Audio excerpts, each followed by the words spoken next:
What the, like, where is my, did I lose my license? And is that why I'm not practicing?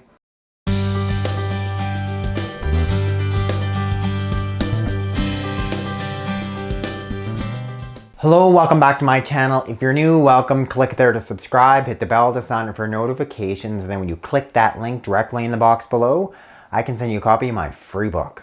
A few days ago, I released a video on TikTok, on YouTube, things I wouldn't do since I retired as a veterinarian. There's a video up there, got a pile of views. Most people were very supportive, but not all. In this video, I'm addressing some of those commenters who thought it was just best to denigrate me. Such as Vixen, who said, "Don't listen to this guy. He lost his license for giving false vet advice." Raven said, "Untested herbal remedies. That's why he lost his license."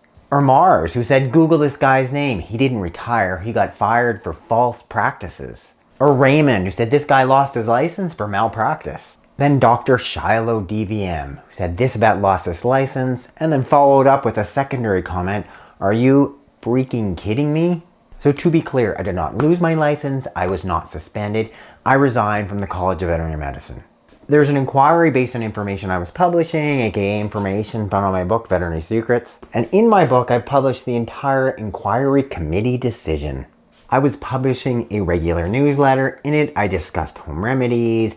In it, I discussed issues in veterinary medicine, which I wasn't necessarily happy with, but I was doing it in a public way. And guess what? My veterinary college, they got to read all those same newsletters and emails, and that formed the basis for their inquiry. Here's an example of something I wrote that they found me guilty of. One, Dr. Jones writes in this email, "The entire pet health industry has a vested interest in discrediting alternative medicine, which can safely, naturally, and effectively allow pet owners to care for their pets at home." Based on that statement, the inquiry committee said that the panel found the material lacked professionalism and demonstrated disrespect to colleagues while denigrating the profession. As such, Dr. Jones violated subsections 8, 26, and 27 of the Code of Ethics bylaws. I had 3 or 4 years of newsletters. So in it, they've got multiple examples of where, I quote unquote broke the marketing guidelines.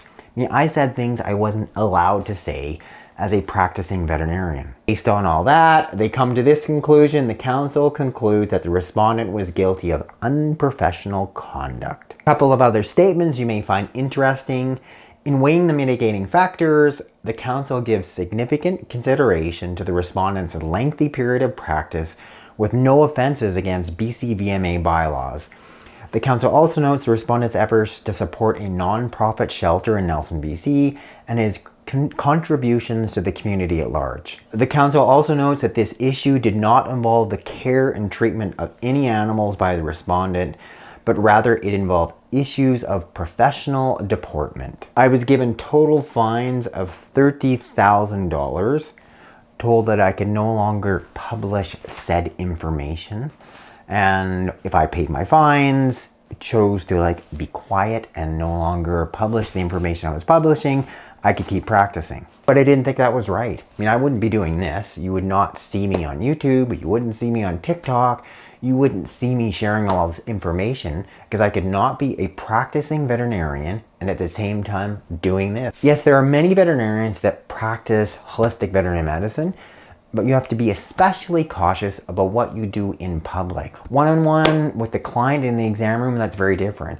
But as soon as you make it public, all of a sudden you're exposed to these councils, we can just look at you and say okay, you fell out of the marketing box, the marketing guidelines. Guess what? You're guilty. Here's your big fines.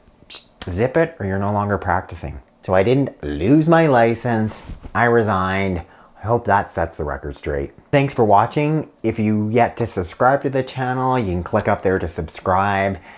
And I just hope some of the information I have been sharing has been able to help you, help your dogs or your cats. It's Dr. Jones.